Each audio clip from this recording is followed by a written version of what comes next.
Let's open with prayer.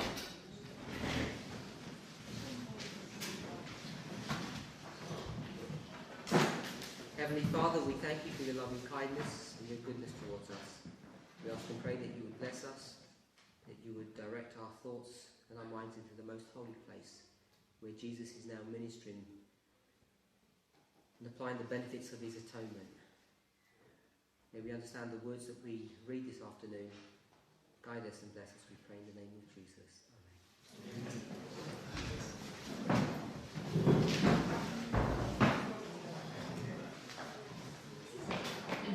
As I said, I want to look at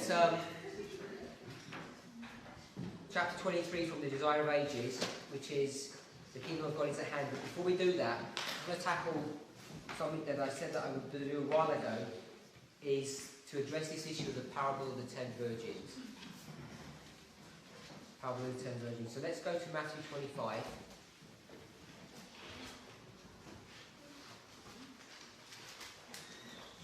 It's only 13 verses, it's a very short parable, so we're going to read it together. We're just going to draw out a couple of the highlights, a couple of the main points.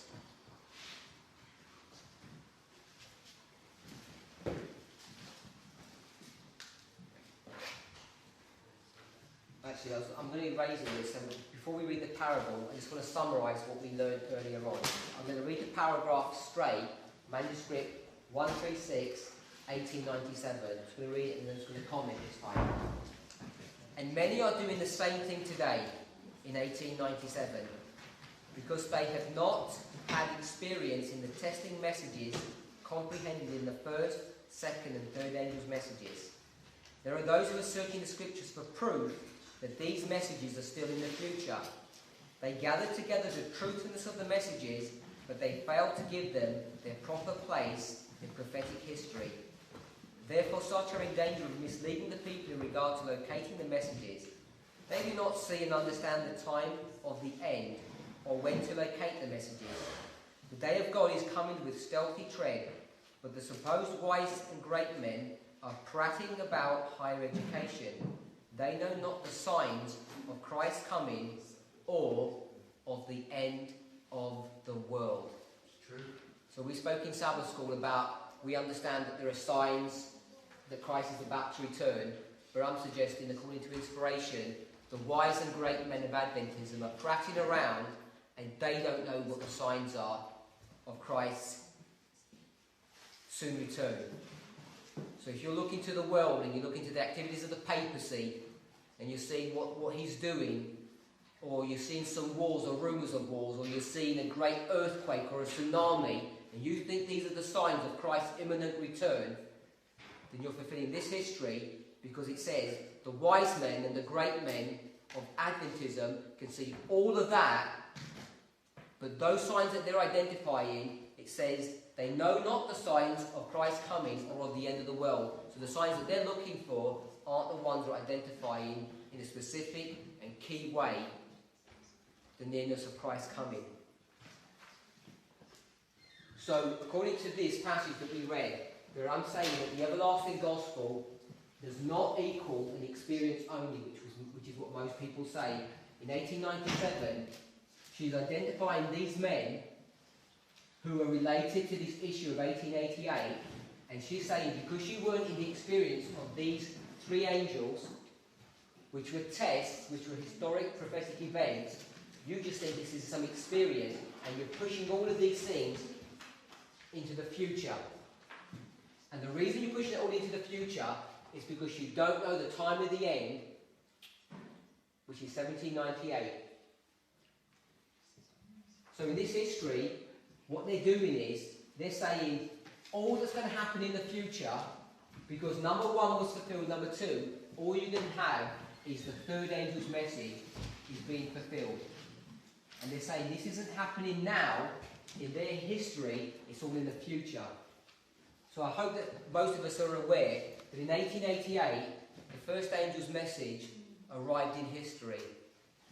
I don't know if we're aware of that, but if you go back and read inspiration, that's what's being taught. That in 1888, the angel of Revelation 18 came down and was lighting the earth with his glory. This is when the latter rain begins to be poured out before the Sunday law. And because people don't understand about this history, they're saying, it's not going to happen now. We're not living in this time period. It's all a future event. Turn it all into an experience. And the reason why they're grappling with this issue is because they don't understand this event here, the time of the end. Because if you understood the time of the end, you would know that you've entered into the everlasting gospel and the three-step testing process has begun. Wouldn't you? Yeah? Because you know, if you went back to the history, that here is the time of the end, and you're going to get a 1, a 2, and a 3. And because they don't know this, they reject this, they lose sight of all of this, and they push all of these events or fulfillment of prophecy into the future. And I'm contending that's exactly what's happening today in God's church. It's exactly what's happening again in God's church. That God's church today don't understand how 1888 is going to be fulfilled at the end of the world. They're pushing all the events into the future. And the reason they're doing all of that is because they don't understand when the time of the end is occurring at the end of the world. They don't understand what the time of the end of the world. So if you understood this, you'd be able to locate all of these in history. You'd be able to address all of these issues, and you wouldn't be pushing things out in the future. That's why we're looking at this quote. So let's go to Matthew 25, and let's read Matthew 25.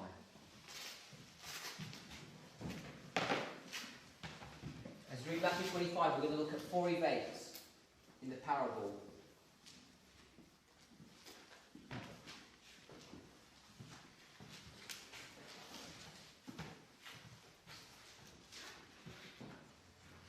Then shall the kingdom of heaven be likened unto 10 virgins which took their lamps and went forth to meet the bridegroom. Before we read on, there's an association, there's a continuation from chapter 24 and chapter 25. We mentioned about Luke 21 this morning in our Sabbath school class, and I said that Luke 21, Matthew 24 and Mark 13 are all the same prophecy. And they all lead you from the time of Christ right down to the end of the world. And when chapter 24 finishes, Christ says, then shall the kingdom of heaven be likened unto 10 virgins. So when it says then, what time are we living in when it says, or is he referring to when it says then? Ellen White, when she comments on this parable, she says when Christ says then, he's brought his people to the end of the world. So when it says then, it's saying at the end of the world, this is what God's kingdom is going to be like at the end of the world. So at the end of the world, what's his kingdom going to be like? The parable of the 10 virgins. So I believe it's in great controversy where she makes this little comment. An important observation to make is that Matthew 24 takes you from the time of Christ, the destruction of Jerusalem, all the way to the end of the world. And then it says, then the kingdom of heaven is going to be like 10 virgins at the end of the world. The kingdom of heaven isn't like 10 virgins in the time of Christ, or in the Middle Ages, or in the Reformation time period. It's at the end of the world. And when does the end of the world begin? At the time of the end. We rubbed it out here. It was just here. It says at the time of the end. Time of the end is talking about the end of the world. So that's where we're picking up this time of the end. So at the time of the end, at the end of the world, this is what God's church is going to be looking like. Not his church, his kingdom. But you can say his church if you like. So does everybody see that? We've tied up this statement that we read a moment ago, which was dealing with the time of the end, and these people who are objecting to the time of the end because they don't see it, they don't understand what it means. And what you end up doing is, you get the everlasting gospel, disassociate it from historical events and push it into the future. So if we were going to talk about ourselves and we were doing this very thing in 2015, like they were doing in 1897, we'd say this, that the third angel's message is justification by faith in verity only. And we know there's going to be a Sunday law, but it's not here now. And the signs that are all around us are saying Christ is about to come sometime in the future. The third angel's message is going to be empowered sometime in the future. All we understand about it now is an experience. And why are we doing all of that? Because we don't understand what? What is it that we don't understand? What the time of the end is. If you don't understand what the time of the end is, you're going to be repeating this history. But Ellen White says, Matthew 25, then, at the end of the world, the time of the end, this is what the kingdom of heaven is going to be like. Does everybody understand that? Yes?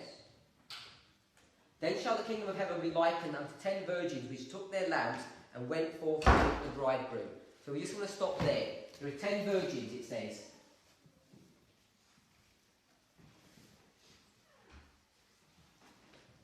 And what are they doing? Preparing to meet the bridegroom. Okay, so they're preparing, it says, went forth to meet the bridegroom. So the first thing we're going to see is that they went forth.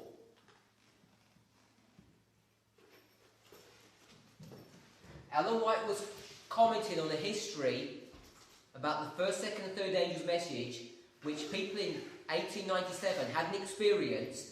She was referring back to the Millerite history. And we're going to read in a minute where she says that was the parable of the 10 virgins. So what we're going to see is those events, the first, second and third angel's messages, are going to be tied and locked into this parable of the 10 virgins, because that's what the kingdom of heaven or the church is going to look like at the end of the world. It's going to be modelled on this parable. So this parable is a prophetic story of what the church is going to look like at the end of the world, or the time of the end, which is the same thing. It's different ways of saying the same thing. So the first thing we're going to identify is went forth. And if we're going to be in agreement with this statement, that it says, those were searching the scriptures for proof that these messages in the future, they gathered together the truthfulness of the messages, but they failed to give them their proper place in prophetic history. What we're going to do now is we're going to give went forth and the other three, and we're going to give them their proper place in history. We're going to put a date, an event, but this isn't normal history, this is prophetic or sacred history. So do we see what we're going to be doing? We're going to be taking this parable and we're going to be overlaying it onto a history that the Millerites went through, which is prophetic history, which is what we're required to do. Verse 2, and 5 of them were wise and 5 were foolish. So you've got 5 wise and you've got 5 foolish. If you're familiar with Daniel chapter 12, you can know that it talks about the wise in Daniel chapter 12. Who are the opposite people of the wise in Daniel chapter 12? What word does it use for them? Wicked. So we know that the foolish are wicked. The foolish people are wicked. I'm not going to prove it now, but we have done it already in some of our previous studies. The foolish are also Laodicean. They're also the stony ground hearers, and they're also Pharisees.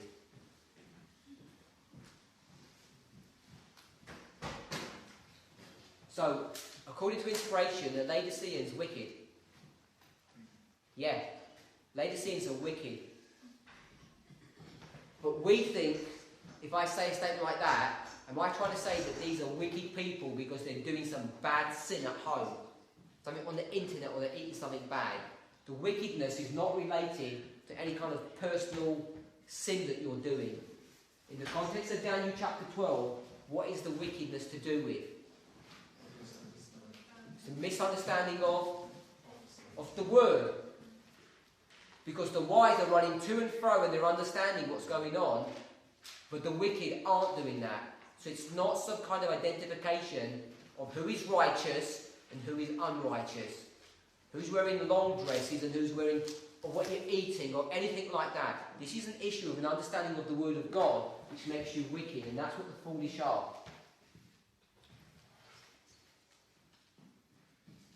If we're going to imprint this parable over the Millerite history, which is what we're going to do, and hopefully we can see that we have legitimacy to do that, we know that the parable of the 10 virgins, if it's the everlasting gospel according to Revelation 14, which it is, then Revelation 14, or let me put it this way, the parable of the 10 virgins is a story about the everlasting gospel. Would we see that? The parable of the 10 virgins is a story about the everlasting gospel. And how many groups are there in the parable of the 10 virgins? There are 2 groups. So straight away you know, when you deal with the everlasting gospel, and the product of the everlasting gospel. So for instance, if you had a machine here, and this machine is the everlasting gospel, and you put something into this machine, what you're going to get out, you put something into this machine, and when it comes out the everlasting gospel, you're going to get 2 things coming out. You're going to get a wise and you're going to get a foolish. So the everlasting gospel is the work of Christ. Can we all agree with that? It's the work of Christ. In developing and then demonstrating 2 classes of people, the wise and the foolish, based upon a prophetic testing message. And the prophetic testing message is 1, 2, 3, Revelation 14. Or you can go to Revelation 18, it works the same. You've got a group of people who are going to go into this machine, which is the everlasting gospel, and it's going to churn 2 groups. It's going to churn out a wise and a foolish group. So when we think the everlasting gospel is just an experience about the good news of Christ, and all you're going to get out of that are good people coming out, you know that cannot be correct.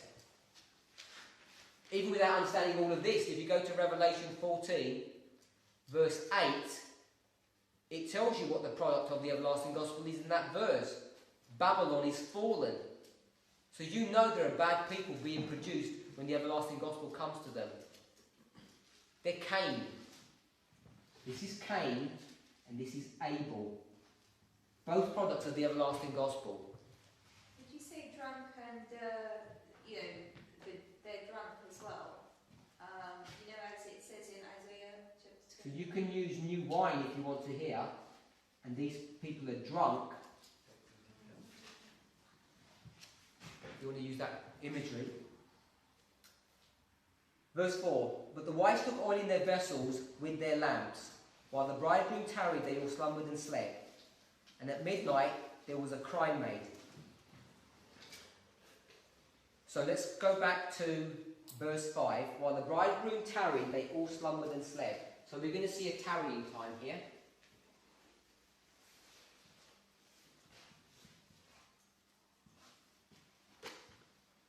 And when the tarrying time comes, they all sleep. If you want to see Ellen White's commentary on this, when it says they all sleep, both the wise and the wicked sleep, she says the sleep of the wise is different to the sleep of the foolish. This is a sleep of indifference, and this is a sleep of watching and waiting. It's a different kind of a sleep. At midnight, there was a cry made. So there's a midnight cry.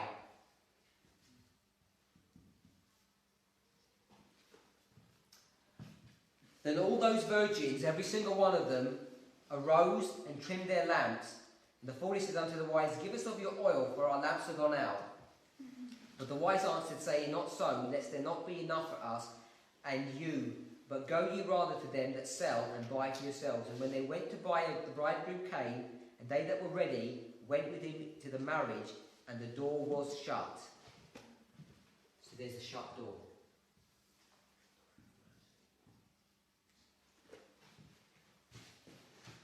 Afterwards came also the other virgins, the foolish, saying, Lord, Lord, open to us. And he answered and said, verily I say unto you, I know you not. Watch therefore, so now the parable's finished, and now there's an admonition. Watch therefore, for you know neither the day nor the hour wherein the Son of Man cometh. So these are the four events of this parable. And we're going to hopefully demonstrate that this parable was fulfilled in Millerite history. So in Millerite history, which runs from 1798 going on to 1840, August, going on to April 1844, going on to August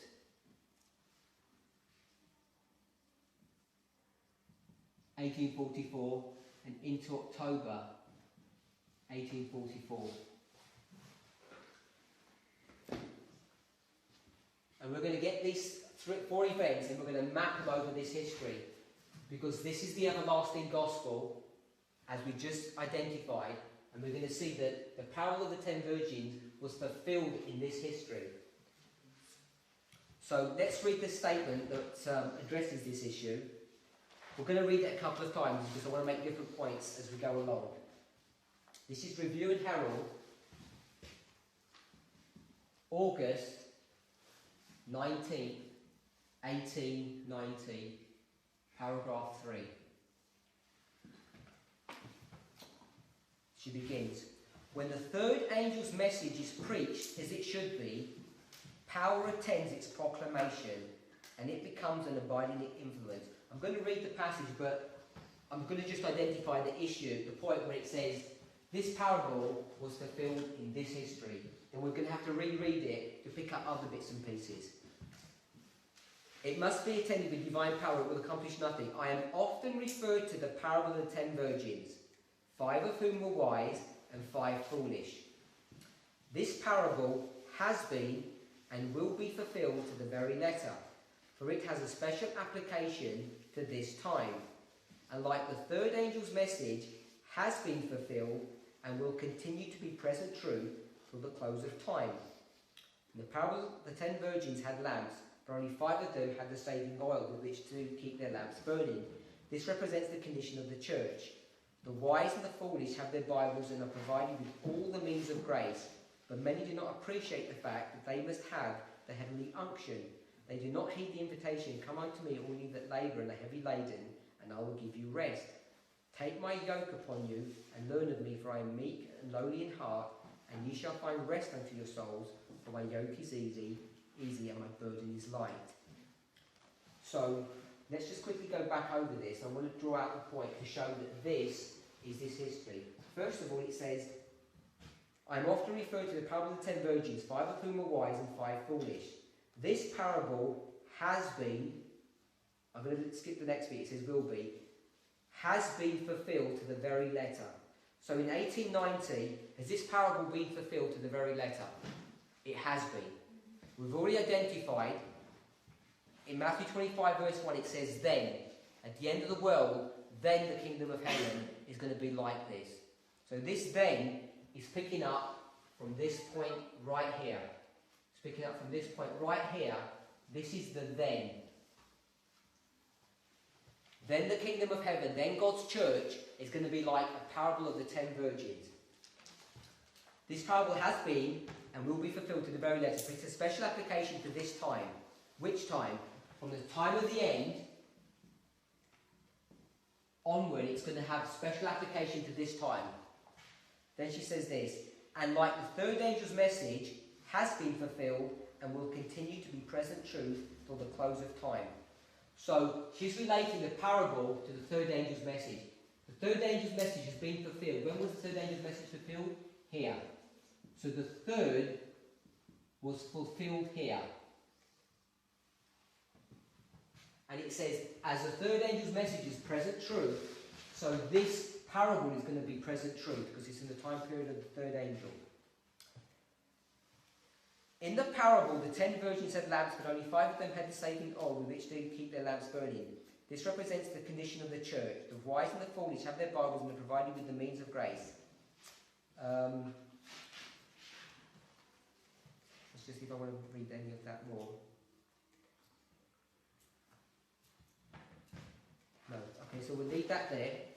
So what we've identified so far is that the date begins in 1798 at the time of the end, that this parable is connected to the third angel, and it's also connected to when it begins.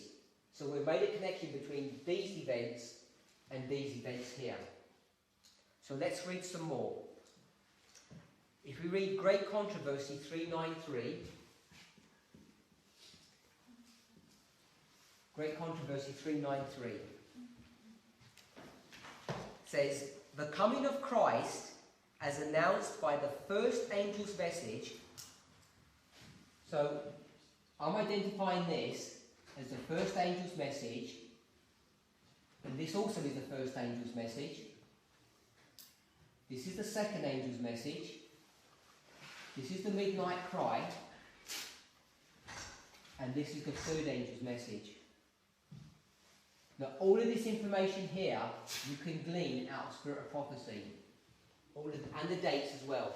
You can glean these dates from either Spirit of Prophecy or the Pioneer writings, those historical dates, and they attach these events to all of them.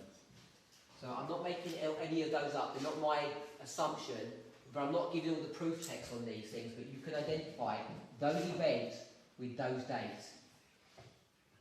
The coming of Christ as announced by the first angel's message. So there's the first angel's message here and here, because these two events are connected. The coming of Christ announced by the first angel's message was understood to be represented by the coming of the bridegroom. The widespread reformation and the proclamation of his soon coming answered to the going forth of the virgins. So what is she saying there? Went forth, the going forth of the virgins. She's quoting the parable now. The going forth, the went forth of the virgins, it says it answers to this. The coming of Christ as announced by the first angel's message was understood to be represented by the coming of the bridegroom. So the bridegroom is coming, and that's what this first angel's message is. They're telling you the bridegroom's coming. First angel's message. Then it says, the widespread reformation under the proclamation of his soon coming answered to the going forth of the virgins. So, these events here are number one, right here. You can show from Spirit of Prophecy that the first angel's message arrived in 1798, that August the 11th, 1840 is its empowerment. This is Revelation 10. And then why Ananias identified Revelation 10 as the first angel's message. So this first angel's message is as a two-step work, answers to number one, the going forth of the virgins, because the bridegroom's about to come. So is everybody happy with that? Are you happy, Gary? You've got a question? Yeah, if you don't mind. No, you ask. Go ahead. Just a clarification, really. There was no church in 1798, not the Advent Church. So how was the first angel's message proclaimed in 1798? Thomas. He said it arrived, but it wasn't empowered until later on. So God had to gather people later on. It arrived. So it arrived in 1798. It arrived in 1798, and it was empowered in 1840.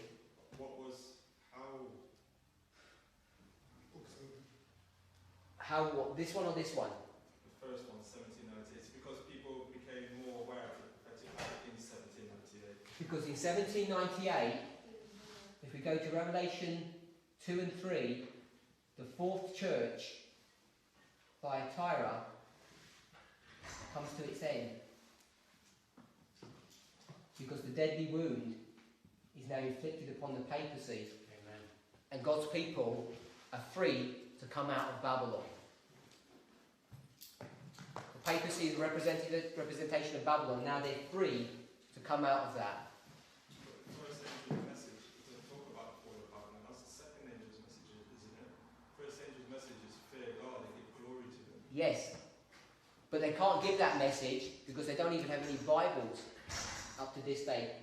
If you read Great Controversy, there's a widespread reformation that begins from 1798, because God's people can come out of Babylon. What's the church after Thyatira? No. No. Deadly wound. What saying it is? Sardis. Some people say it means remnant. Ardis means... Okay, Sardis means to come out. It's the church that comes out. It's the church that has come out of the Dark Ages. It's the church that's come out of papal persecution.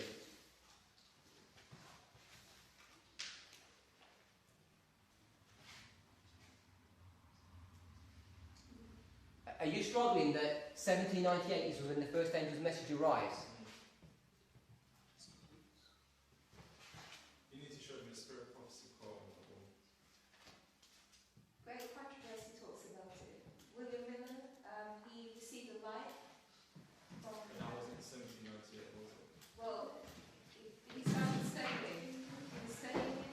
He was having a personal Bible study, and that's when God revealed it. Great controversy 356. 1798.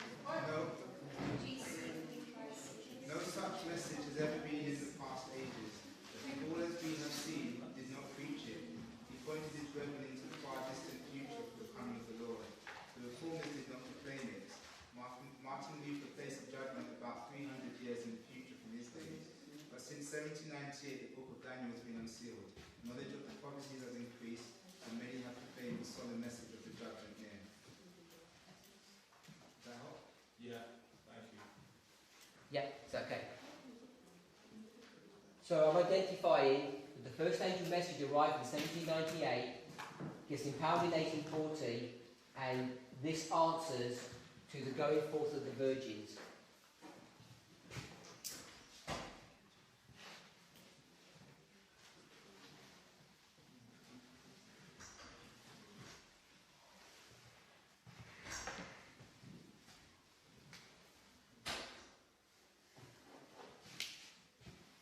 If you were not happy with that, would you be happy just with that?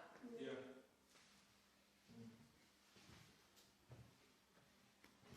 I don't mind you raising that, but I think he's given the proof text for it. But even if you don't, even if you wanted to ignore that, do you accept that 1798 is the time of the end? Do you accept that? Yeah. So I can still put 1798 there. And then you're going to say that the first angel's message arrives here. Yeah? Yeah, because that quote you read there does the same thing about Revelation in the first angel's message. It talks about the books of Daniel. Do you want to read the passage again? Revelation 13. Yeah. If I heard correctly, just a little bit. Yes, let's just read it again. It's Maybe. just Revelation. What's the reference? GC 25, 7.1. No such message has ever been given in past ages. Paul, as we have seen, did not preach it. He pointed his brethren into the far distant future for the coming of the Lord. The reformers did not proclaim it. Martin Luther placed a judgment about 300 years in the future from his day. But since 1798, the book of Daniel has been unsealed. Knowledge of the prophecies has increased, and many have proclaimed the solemn message of the judgment near. Okay, so what's the solemn message of the judgment near? Where do you see that? 2,300 day prophecy. No, the solemn message of the judgment is near. 2,300 days is a long way away. If you go back to Daniel chapter 8 and you see the dialogue into chapter 9 that he has with Gabriel, he says, I thought we're at the end of the 70 years. Now you're pushing it out to 2,300. That's in the future. Where do you see a statement that the judgment is near? Let's go to Revelation 14, verse 6. Because the hour of his judgment is come. So the only message that you're going to see in Scripture that talks about the hour of his judgment being near is a new message that no one can give until 1798. But in the same token, you could say, because William Miller based the judgment on that 2,300 day prophecy. Of course, but to make that assessment, He didn't base it on the first angel's message. he certainly did. He's not basing all of his theology on Daniel 8:14. He understands about Revelation 14. He understands that the hour of his judgment is near. And even if he didn't, which I think you can show that he did, Ellen White's commenting on what the truth of this issue is. So the truth of the issue is, you can't have a message before 1798. So she's identifying the date, then she's identifying the specific message happens at that day when the book of Daniel is unsealed. And when is the book of Daniel unsealed? 1798. It's 1798, because it says, what does it say? It's going to be unsealed at the time of the end. So this is where his book is unsealed. So what was sealed up in Daniel's book? What information is being sealed up? So this side is sealed, and this is unsealed. What was it that was sealed before this? Daniel 8:14. So 8:14 is sealed, and now 8:14 is unsealed. And it's talking about what? That the judgment is about to come, which is the same story as Revelation 14 verse 6. The hour of his judgment has come, the first angel's message. You couldn't have a message about the close coming of the judgment, because it's now close. Because when Daniel had it, it was far.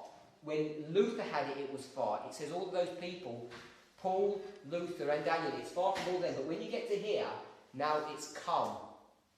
Now the hour of the judgment has come, and it's near, so you can.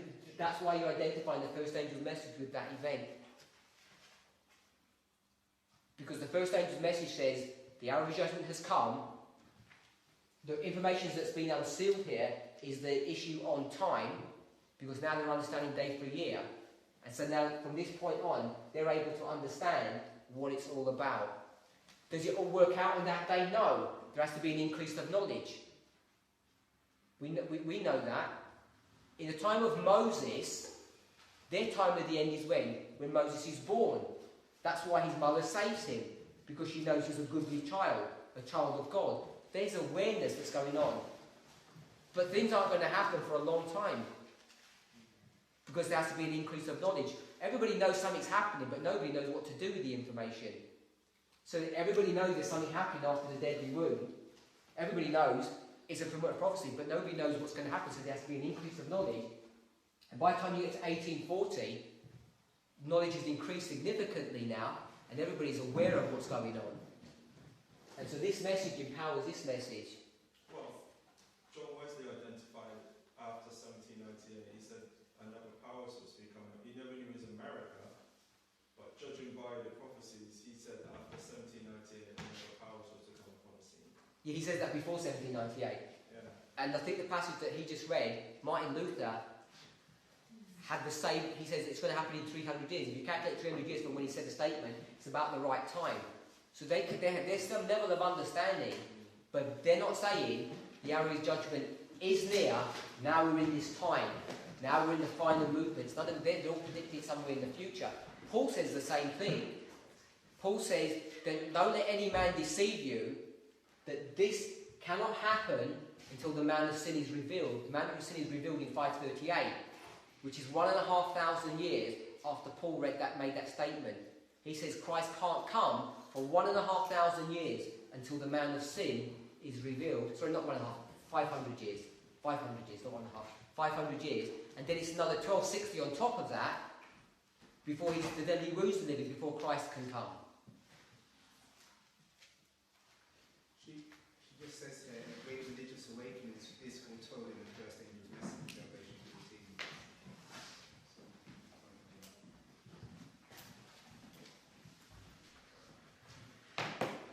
So, I think you can demonstrate the first angel's message arrives here, but even if you don't, you can see that it was empowered here. Does it make a difference?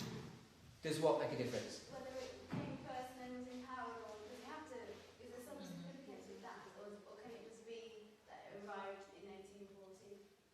And that was Because you have to mark the time of the end. 1840 isn't the time of the end.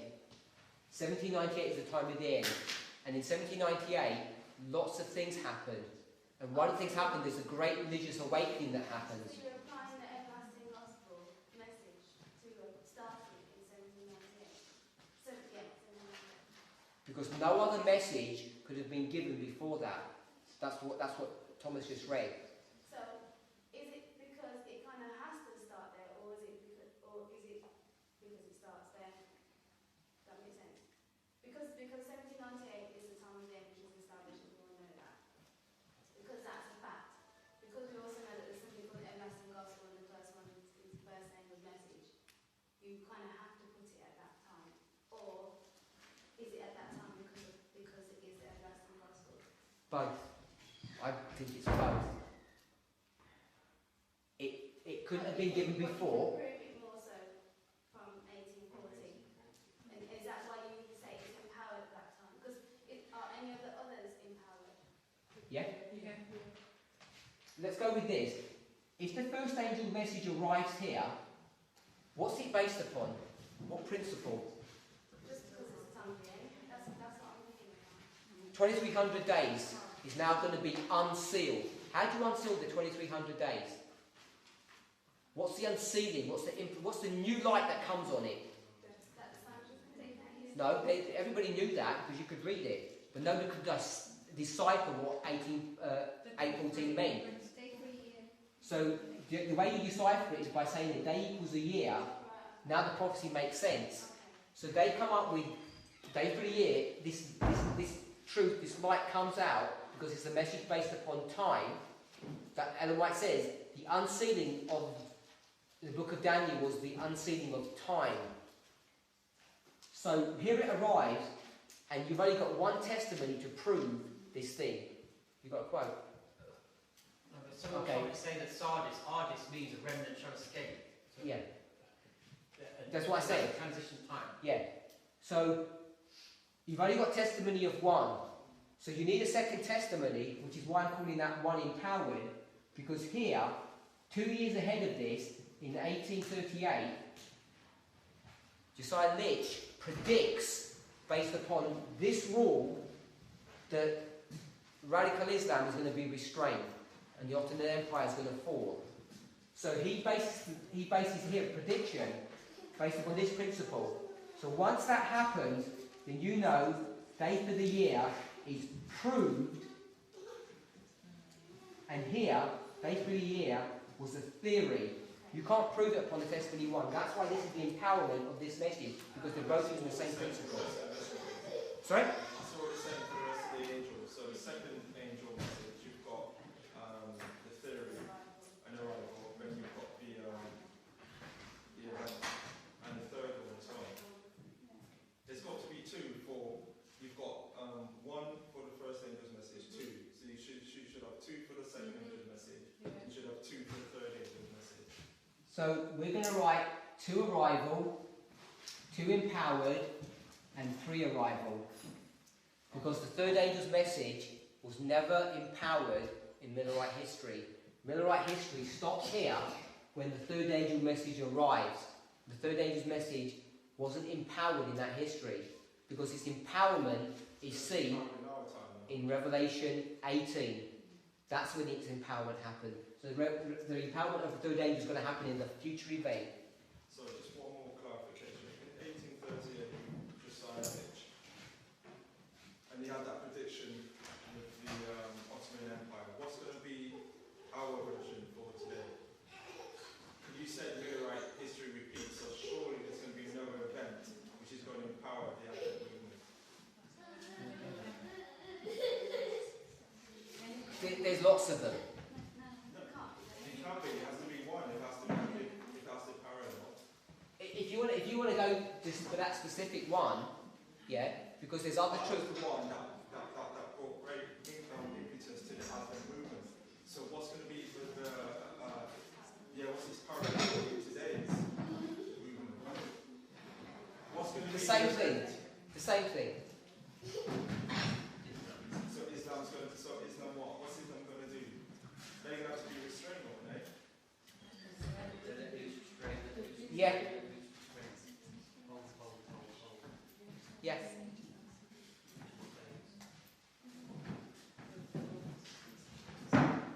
Sorry? Says it doesn't make sense. There's putting a number 1 here, which is this number 1. Does it make sense to put it here in this history? Does that make sense? Yeah, that makes sense. Okay, so let's just leave the bits and pieces that make sense, and the bits that don't make sense. That all what you just explained then makes sense. Okay, so what I'm saying, the bits that don't make sense, All that makes sense. maybe I'm wrong on that, but let's do. When you start to that makes sense. When you start to have it into our time. I haven't done that because Gary is eliciting a response from me to predict it, and I'm saying, well, let's just see what happened in their history first. That's what I'm saying.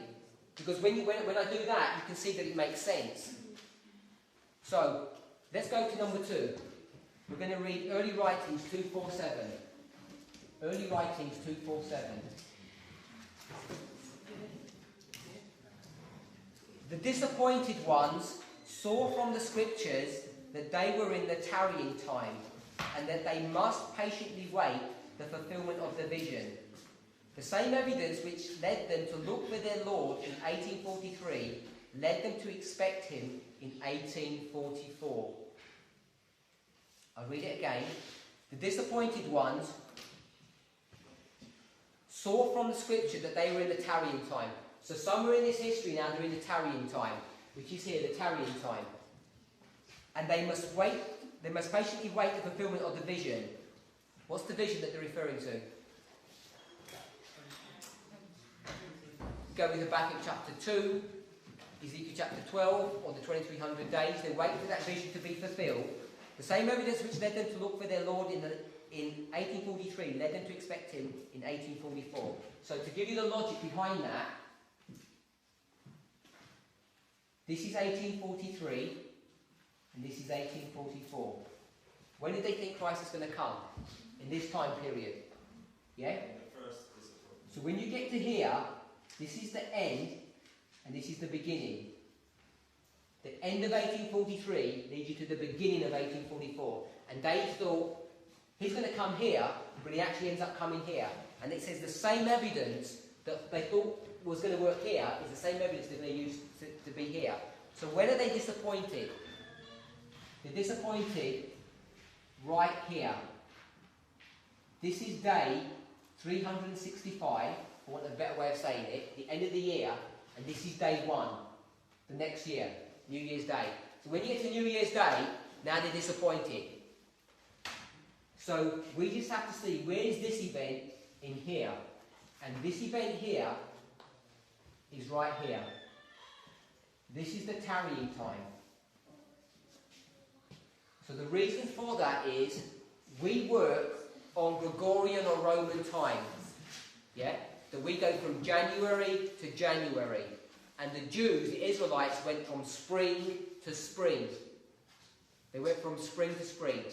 The Millerites understood this, and when the Millerites were talking about 1843, they're saying this. They're saying the spring of 1843 to the spring of 1844 to the spring of 1845.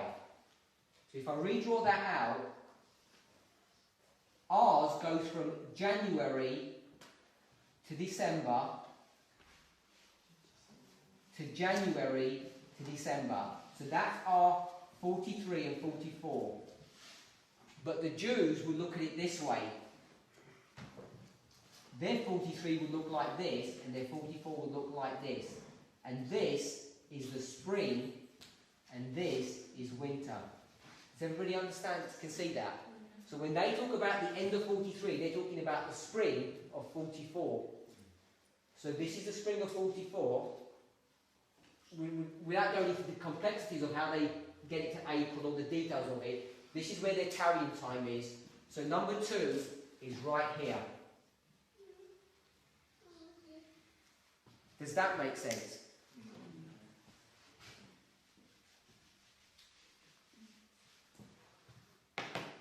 Near the close of the second angel's message, I've got the second angel's message, because right here in this tarrying time, there's another statement that she says that in this time period here, they start quoting Revelation 14, verse 8, which is Babylon is fallen. She says that the Protestant churches have fallen because of the issue and the argument that they're having with the Millerites. There's a warfare going on now, and they identify that Babylon is fallen. It's not a complete fall. Revelation, the second angel's message was only partially or incompletely fulfilled. It wasn't a complete fulfillment of it. So we know that this Revelation 14 verse 8 is in this time period here, and it's the second angel's message. And then she says this: near the close of the second angel's message, I saw a great light from heaven shining upon the people of God. The rays of this light seemed bright as the sun, and I heard the voices of angels crying, behold, the bridegroom cometh.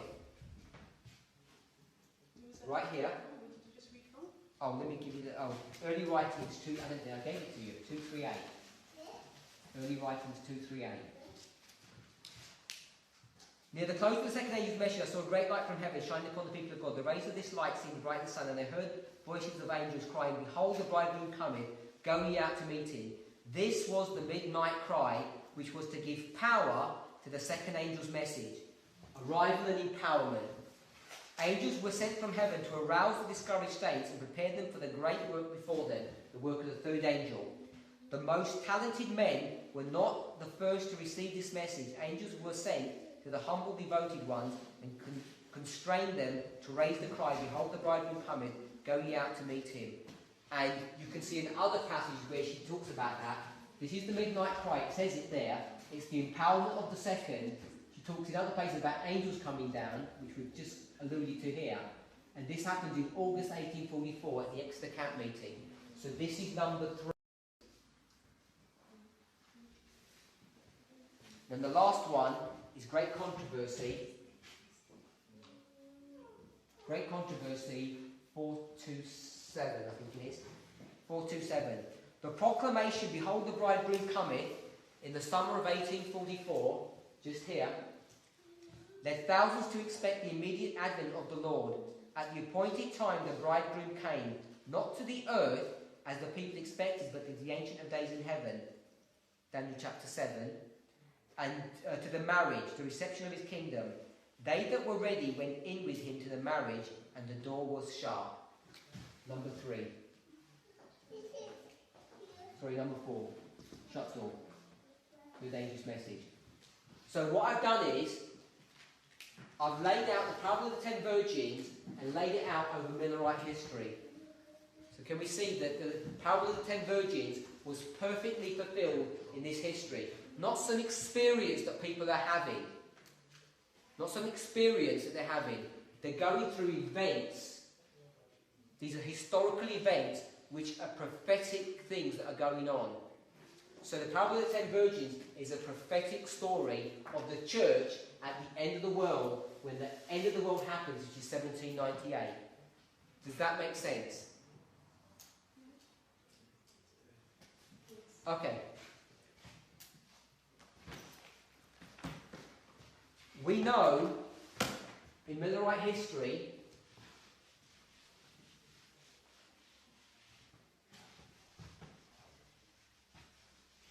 the number of things we know, yes?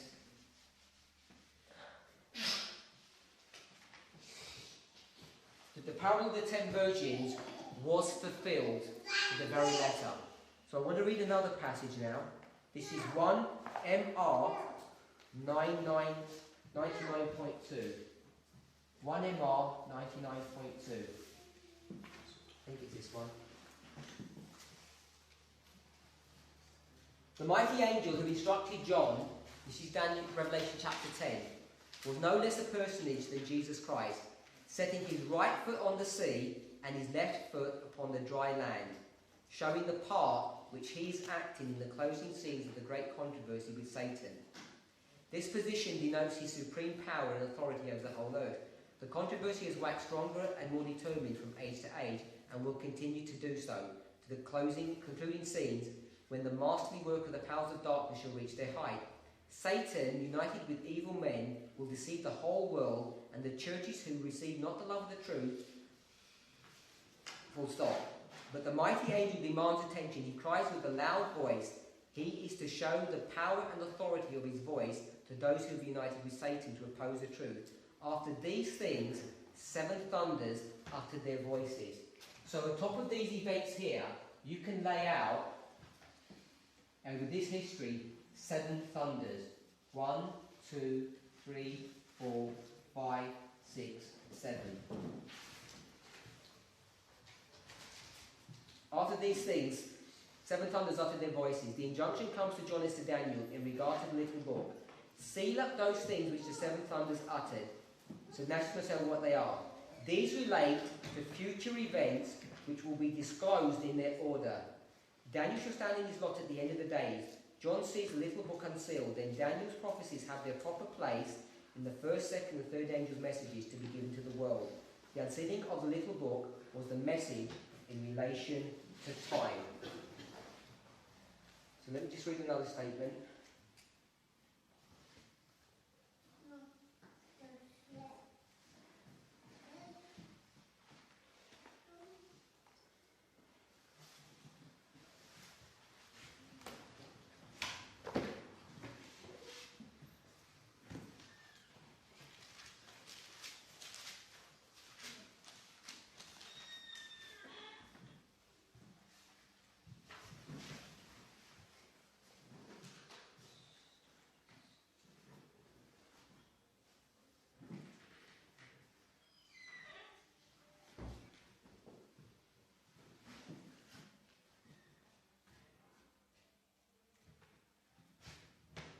I'm going to read from manuscript 59, 1900. It's a very similar passage to this one. After these, 7 thunders uttered their voices. The injunction comes to John as to Daniel in regard to the little book. Seal up those things which the 7 thunders uttered. These relate to future events which will be disclosed in their order. So it says the 7 thunders equals future events. Then I'll read on. Daniel shall stand in his lot at the end of the days. John sees the little book unsealed. Then Daniel's prophecies have their proper place in the first, second, and third angel's messages. So these 7 thunders are mapped over the first, second, and third angel's message. The books of Daniel and Revelation are one. One is a prophecy, the other a revelation. One a book sealed, the other book opened. John heard the mysteries which the thunders uttered, but he was commanded not to write them. The special light given to John, which was expressed in the 7 thunders, was a delineation of events which would transpire under the first and second angel's messages. So these 7 thunders, the 1, 2, 3, 4, 5, 6, 7, were fulfilled in Millerite history under the first and second angel's messages, because this is the first, and then this is the second. And that's when Millerite history ends, at the end of the second, where the third begins. So these 7 thunders are a delineation of events that occurred in this history between the first and the second angel's messages, because here is a shut door. And the other word that we use for shut door is close of probation. It closes at the 3rd way mark, at number 3. And then she also says it was a delineation of events that was under the first and second angel's messages, first angel's message, second angel's messages, and they're also relating to future events. So they were fulfilled here, and they're going to be fulfilled in the future. So the 7 thunders are going to be fulfilled in the future. So what those 7 events are, they're going to be fulfilled in the future, but they're attached or connected to the first and second angel's messages. So you know the first and second angel's messages are going to be brought into the future. They're going to come into history. When they come into history, again at the end of the world, you can't make them just an experience. They have to be attached to historical events like they have in the past. That's the error that she mentions in 1897. We're going to read the passage again that we read before. Review and Herald, August 19, 1890. When the 3rd angel's message is preached as it should be, power attends its proclamation. When it's the 3rd angel's message, it came into history here. When it's the 3rd empowered, where do we mark the empowerment of the 3rd in Scripture? Revelation 18. So its empowerment is going to be here. So this is now Revelation 18. So you can't read the statement that we read about Review and Herald without factoring in the empowerment of the 3rd angel. So if you're familiar with Revelation 18, which we call the 4th angel, because you've got a 3 and 1 combination, what's it talking about? There's the angel that comes down, lightens the earth with its glory, and then it says what? Babylon is fallen. Okay? So where do you get the terminology Babylon is fallen? You get it from right here in Revelation 14, verse 8. So here, you've got a second angel's message in this history, don't we? Yeah? Then verse 4 says, come out, her my people. And when are we going to be telling people to come out of Babylon? At the Sunday law, is it not? So then you've got a third angel's message here. All of this is to do with the empowerment of the third angel. It's arrived here, it's running through history. This is the third angel's message. And then this fourth angel is going to come down to join it. And when it joins it, it's going to do it in a progressive step. You've got the number 2, it says it. You know number 3 is under the loud cry. And if you've got a 2 and a 3, the everlasting gospel, you've got to have a 1. So you've also got the first angel's message. The first angel's message is Revelation 18:1. The second one is Revelation 18 verses 2 and 3. And the third angel is Revelation 4. When you see the characteristics of this angel, you can show that it's following the same characteristics as this angel. So you know that when it comes down to lighten the earth with its glory, it's pointing you back to this one, which was a number 1. So you know, if you've got a 2, you've got to have a 1 and a 3 attached to it. You can't have a second angel without a first. Once you've got first and second, you have to have a third. So when the third angel's message is empowered, as we know it to be Revelation 18, it's going to come as a 3-step testing process. And I'm contending that we're in that history now, and what we're doing is, because we don't know anything about these, we're making all of this thing in the future. We're making it all in the future. And this angel here is marked by this event here. There's 2 things that are connected with it when I shed the arrival and the empowerment. So I'm going to put this back, 1 arrival, and I'm going to call this 1 empowered. And this happens in 1798. And the classic verse to show that is Daniel 11 verse 40. In Daniel 11 verse 40, it says the king of the north and the king of the south are going to have a fight. And the king of the south is Egypt. And if you go to Revelation chapter 11, there's a city, a great city. And who is that city? France. And it identifies it as one of the characteristics, one of its powers is Egypt. So there's going to be a fight between Egypt and the king of the north. The king of the north is Babylon. These are figures. This is France, and this is the papacy. At the time of the end, France and the papacy are going to have a fight, and the papacy is going to lose, and France is going to win. In the same verse, it says at the time of the end, they're going to have another fight. It calls it the time of the end, but this time you've got the papacy who's going to come and fight against the king of the south again, but now the king of the south is not France, it's the USSR. And it's identifying that both of these times happened at the time of the end. And the time of the end is linked with the first angel's message. If you go to Revelation 18, the first angel's message is identified in verse 1. So you know that this is the time of the end.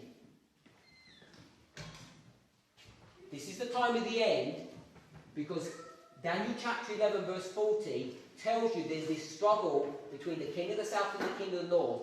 First, the king of the south beats the king of the north, then the king of the north beats the king of the south. That's where you get 1989. And this event happens in 1989. And if we disagree with that, then we'd have to explain when was this fulfilled and when was this fulfilled. No, that's an actual event. But some people wouldn't identify it in verse 40.